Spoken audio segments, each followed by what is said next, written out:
Mantap, terima kasih Pak Polisi, rasaikan kau enjek. Tepat kemarin sore, kepolisian langsung akan tangkap Jakmania yang kepergok pukuli yang digugah bobotoh Persib yang nonton langsung di Stadion Patriot. Penasaran kronologinya seperti apa? Tonton video ini sampai selesai biar gak salah paham. Gokil, ini baru pelatih cerdas brilian kelas Eropa. Mark Klok ungkap rahasia besar di ruang ganti pemain Persib yang bikin Jakmania Persija menangis menderita gak jadi menang lawan Persib. Bobotoh auto sangat bangga melihatnya. Begini fakta bahagianya. Bobotoh auto terkejut melihat ini. Begini pernyataan aneh dan janggal pelatih Persija Jakarta Carlos Pena usai dipermalukan Persib di kandang sendiri tepat kemarin sore di Bekasi. Di luar dugaan malah ngomong kayak begini. Kok bisa begini? Apa yang sebenarnya terjadi di ruang pers? Temukan jawabannya hanya di sini. Mentalitas pejuang bumi Pasundan memang tak perlu diragukan lagi. Sosok hebat ini bongkar psikologi tim Persib Bandung yang mampu balikkan keadaan di tengah tekanan besar lawan Persija. Bahkan satu kejutan diungkapkan olehnya. Penasaran? Saksikan semuanya hanya di sini.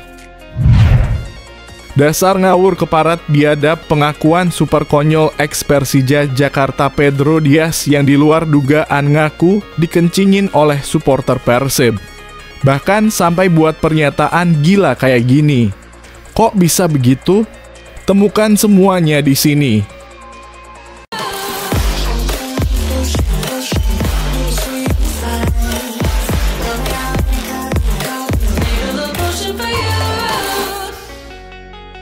Mohon subscribe channel YouTube ini supaya gak ketinggalan berita Persib Bandung. Mantap, terima kasih Pak Polisi, rasaikan kau enjek. Tepat kemarin sore, kepolisian langsung akan tangkap Jakmania yang kepergok pukuli yang digugah bobotoh Persib yang nonton langsung di Stadion Patriot. Penasaran kronologinya seperti apa? Tonton video ini sampai selesai biar gak salah paham. Kericuhan pecah usai laga panas antara Persija dan Persib di Stadion Patriot Candrabhaga, Kota Bekasi, Minggu 16 Februari 2025. Insiden yang terjadi setelah pertandingan pekan ke-23 Liga 1 2024 hingga 2025 ini menyebabkan 37 orang luka-luka. Kasat Reskrim Polres Metro Bekasi Kota, Kompol Binsar Hatorangan mengungkapkan bahwa 22 korban yang terluka diduga merupakan supporter Persib, bobotoh. Sementara itu, 15 orang lainnya adalah supporter Persija, The Jakmania, yang keliru disangka sebagai bobotoh. Kita amankan 22 orang yang diduga supporter Persib dan 15 orang yang merupakan supporter Persija yang dikira supporter Persib, ujar Binsar saat dihubungi Senin 17 Februari 2025. Penyelidikan terkait kejadian ini tengah berlangsung untuk mengidentifikasi siapa saja oknum yang melakukan kekerasan terhadap para korban. Sedang kami lakukan penyelidikan, jelasnya lebih lanjut. Berdasarkan pantauan iNews.id di lokasi, para supporter awalnya keluar dengan tertib dari tribun setelah pertandingan berakhir.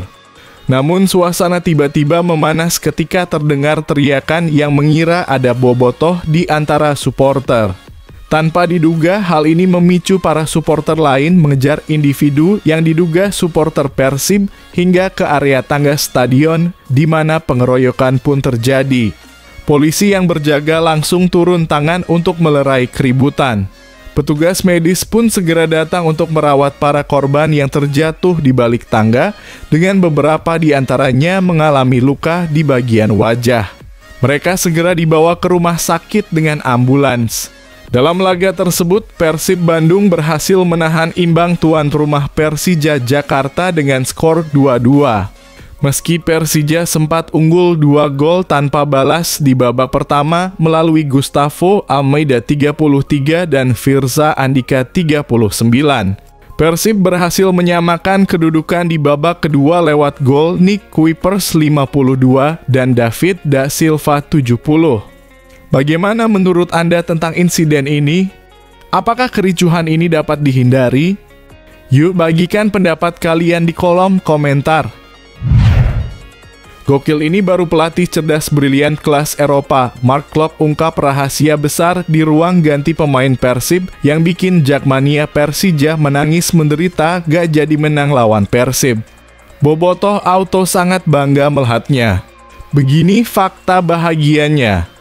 Kapten Persib Bandung Mark Klok buka-bukaan mengenai kondisi ruang ganti dan mengungkapkan bahwa pelatih Bojan Hodak sempat marah setelah tim tertinggal 2 gol dalam laga melawan Persija. Dalam situasi yang penuh tekanan seperti itu, tentu tidak mudah bagi tim untuk tetap tenang, apalagi menjaga kondisi psikis para pemain. Namun Bojan Hodak berhasil menunjukkan kemampuannya dalam mengontrol situasi di ruang ganti. Mark Klok mengungkapkan bahwa meski Bojan sempat marah, para pemain paham bahwa ledakan emosi sang pelatih adalah bentuk motivasi untuk bangkit. Coach Bojan bilang harus sabar, ini bukan yang pertama kali dia sedikit marah, kata Klok. Tapi oke, di sepak bola kita semua tahu juga, permainan di babak pertama kita banyak peluang, tapi mereka cetak gol dari 2 peluang. Bojan juga tahu bahwa tim memiliki keyakinan untuk comeback berkat kualitas yang tinggi. Dan akhirnya kita coba lagi, tambah Klok. Kebangkitan Persib dimulai dengan gol spektakuler dari Nick Kuipers di menit 52 yang melepaskan tendangan keras dari luar kotak penalti. David da Silva kemudian menyusul dengan gol brilian pada menit 70 melalui tendangan lob yang mengecoh kiper Andri Tanyi. Meskipun hanya mampu bermain imbang, Mark Klok merasa hasil ini tetap menyenangkan karena mereka berhasil meraih 1 poin meski tertinggal 2 gol. Ini pertandingan yang sangat epik, mungkin 2-0 untuk Persija dan kita comeback. Ini pertama kali kita comeback, fighting spirit yang luar biasa, ujar Klok dengan bangga. Saya bangga sekali dengan tim, bangga sekali dengan performa, dengan spirit. Kita harusnya menang, tapi hari ini 1 poin di kandang mereka tidak terlalu buruk. Mark Klok mengingatkan agar tim terus fokus dengan 11 pertandingan final yang masih menanti. Mari kita harus move on, ada 11 pertandingan final lagi. Kita fokus ke pertandingan selanjutnya, tegasnya. Bagaimana menurut Anda tentang semangat juang tim ini? Apakah Anda merasa comeback ini sudah cukup memuaskan atau masih ada yang perlu diperbaiki? Ayo, beri komentar Anda di bawah. Bobotoh Auto terkejut melihat ini. Begini pernyataan aneh dan janggal pelatih Persija Jakarta Carlos Pena usai dipermalukan Persib di kandang sendiri tepat kemarin sore di Bekasi.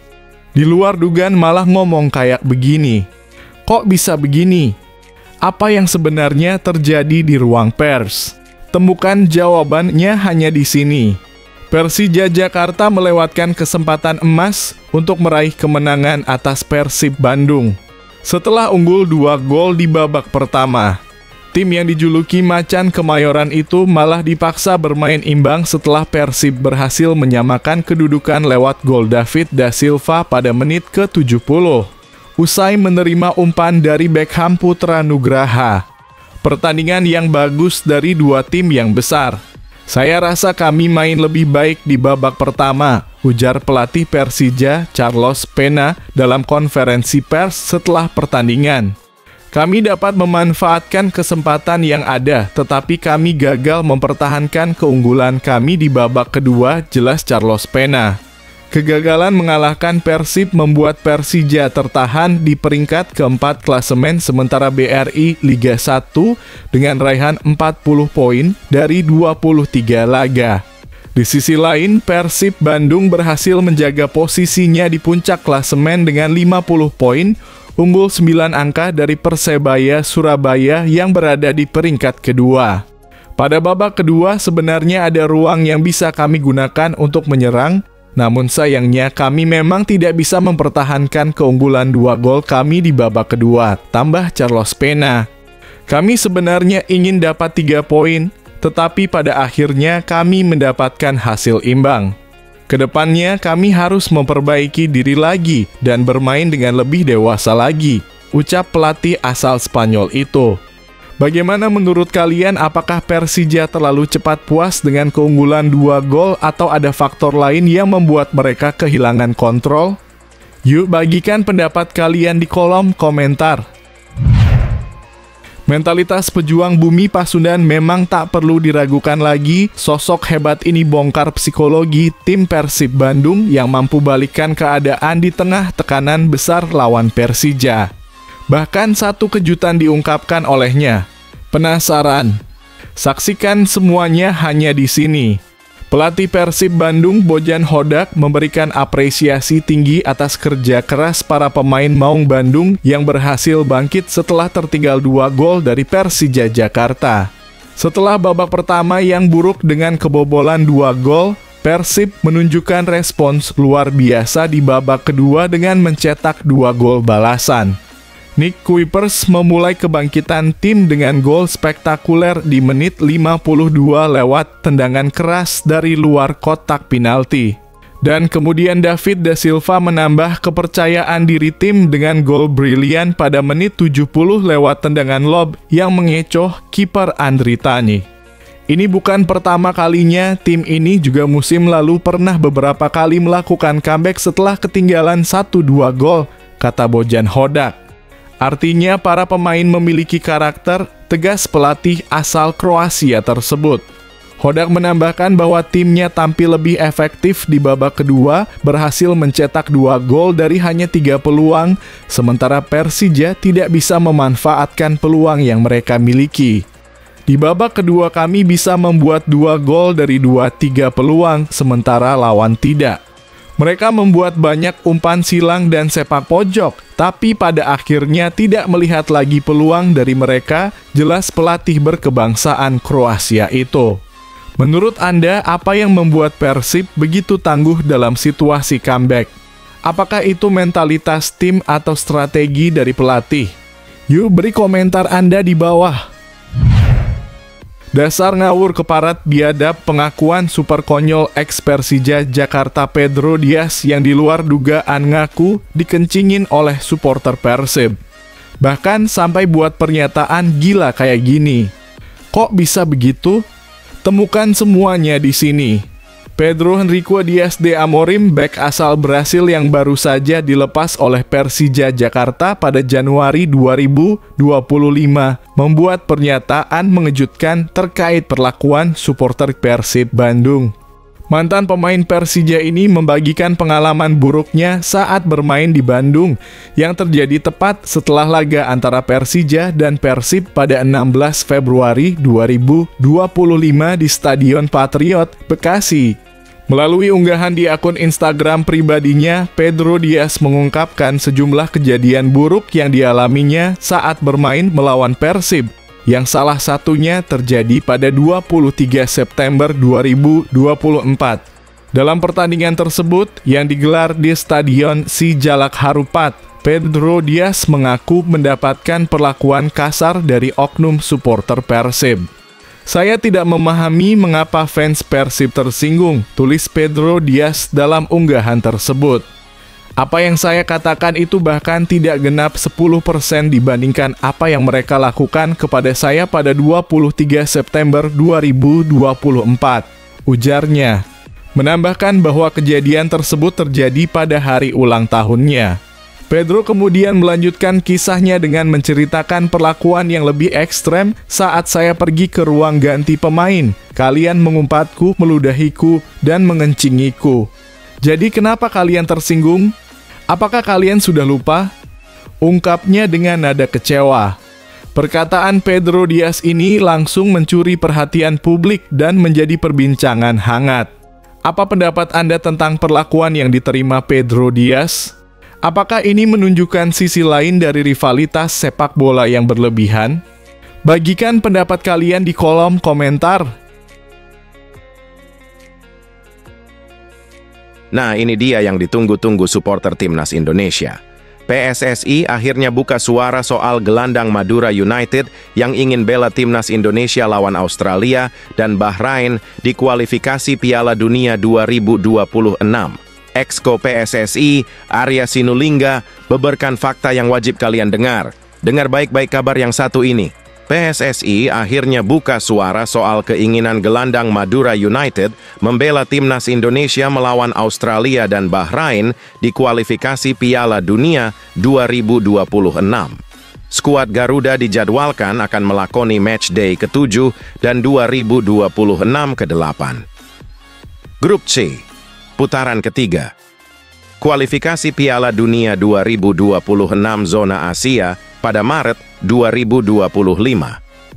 Untuk bisa memberikan kejutan, tim besutan Shin Tae-yong itu masih butuh beberapa pemain grade A yang bisa mendongkrak permainan skuad Garuda.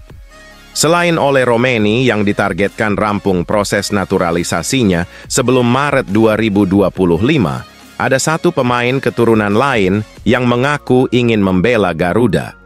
Sosok tersebut adalah pemain Belanda berdarah Indonesia yang kini membela Madura United, yakni Jordi Weerman. Gelandang yang sempat masuk dalam daftar naturalisasi timnas Indonesia pada 2022 lalu itu berharap bisa bela Garuda pada Maret 2025 nanti. Bahkan, pemain berusia 25 tahun itu akan sangat bangga jika bisa segera memperkuat skuad Garuda karena dirinya sudah merasa jadi orang Indonesia. Saya harap dapat bergabung timnas Indonesia bulan Maret, itu akan sangat luar biasa, kata Jordi kepada media Belanda, Voetbal Premier, beberapa waktu lalu. Saya sangat berharap kualitas saya dapat membantu tim, karena saya yakin akan sangat berharga untuk timnas, tambahnya. Ini tim yang luar biasa, dan saya sudah merasa menjadi orang Indonesia, jelasnya lagi. Menurut Transfermarkt, Jordi Weerman pernah memperkuat sejumlah klub Eropa, mulai dari Feyenoord, FC Dordrecht, Luzern, hingga ADO Den Haag. Bahkan, pemain yang memiliki caps bersama timnas Belanda U20 itu pernah mengantarkan Luzern menjuarai Swiss Cup pada musim 2020. Mendengar kabar soal Jordi Weerman ingin dinaturalisasi demi membela timnas Indonesia, anggota Exco PSSI, Arya Sinulinga pun buka suara.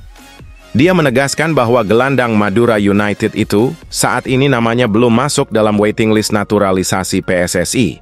Arya Sinulinga memastikan bahwa tidak ada pembahasan lebih lanjut mengenai Jordi Weerman untuk program naturalisasi. Jordi Weerman belum masuk program, tidak ada, tegas Arya Sinulinga dalam podcast di kanal YouTube pribadinya. Penuh dengan pro kontra. Kabar timnas satu ini di kubu supporter yang tolak naturalisasi Emil Audero. Timnas Indonesia dinilai tak perlu naturalisasi Emil Audero. Ini alasannya. Kalian yang tolak naturalisasinya dilarang kelewatan fakta lengkapnya. Tonton videonya sampai selesai, dijamin kalian akan sangat puas mendengar kabar ini. Mantan penjaga gawang timnas Indonesia Kurnia Mega menilai bahwa skuad Garuda tak perlu menaturalisasi pemain berposisi kiper lagi. Mantan pemain Arema FC sekaligus ex-timnas Indonesia itu memang mengikuti perkembangan skuad Garuda. Kurnia Mega mengaku bahwa ia tetap mengikuti perkembangan timnas Indonesia meski tak lagi aktif jadi pemain. Ia bahkan mengikuti tim Merah Putih yang saat ini berjuang di ASEAN Cup 2024. Kurnia Mega juga ikut mengikuti timnas Indonesia yang terus berjuang di putaran ketiga kualifikasi Piala Dunia 2026 zona Asia. Untuk itu, ia pun melihat performa setiap kiper tim Merah Putih yang beraksi di timnas Indonesia. Saat ditanya bagaimana performa kiper-kiper skuad Garuda, Kurnia Mega mengatakan bahwa ia akan selalu mendukung. Ia memuji Maarten Pas yang memang selalu bagus bersama timnas Indonesia. Menurutnya Maarten Pas memang salah satu kiper bagus dan memiliki banyak pengalaman. Untuk itu, ia selalu mendukung siapapun kiper yang diturunkan dan membela tim Merah Putih di setiap laga, Kalau saya sih mau kipernya siapapun, mau Marten Pas, mau kiper penjaga gawang lainnya, ya selama itu dia bisa menjaga gawang Indonesia, ya tentu akan kita support, ujar Kurnia Mega kepada awak media. Karena kan untuk negara tercinta juga, ucapnya. Ia pun mengaku mengikuti langkah-langkah PSSI. Salah satunya soal naturalisasi. PSSI sebenarnya masih terus melakukan proses naturalisasi pemain keturunan untuk bisa membela timnas Indonesia. Salah satu pemain keturunan yang terus disebut belakangan ini yakni Emil Audero. Seperti diketahui, nama pemain keturunan Indonesia Emil Audero belakangan terus digaetkan dengan skuad Garuda. Pemain yang saat ini memperkuat Como itu diketahui lahir di Indonesia. Namun, ia tumbuh di Negra Italia, di Cumiana, Provinsi Turin tepatnya. Pemain berusia 27 tahun itu terus disangkut pautkan dengan timnas Indonesia. Ini karena ia diharapkan bisa menambah kekuatan timnas Indonesia. Namun, sampai saat ini Emil Audero belum juga dinaturalisasi oleh PSSI. Saat ditanya terkait apakah PSSI perlu menaturalisasi pemain berposisi kiper, Kurnia Mega mengatakan bahwa sebenarnya ini tak terlalu diperlukan. Pasalnya, saat ini dinilai sudah banyak kiper bagus milik timnas Indonesia. Apalagi Marten Pas juga sudah menjadi andalan di mistar gawang. Kemudian untuk beberapa pemain seperti Hernando Ari hingga Nadeo Argawinata juga tak kalah bagus. Ditambah lagi saat ini ada pemain muda juga, sehingga skuad Garuda dinilai tak terlalu membutuhkan pemain naturalisasi untuk posisi penjaga gawang. Ia menekankan bahwa Indonesia tak kehabisan kiper bagus, sehingga ini tak diperlukan. Kan kita juga punya kiper Cyrus Margono ya kalau tidak salah, kata Kurnia menjaga.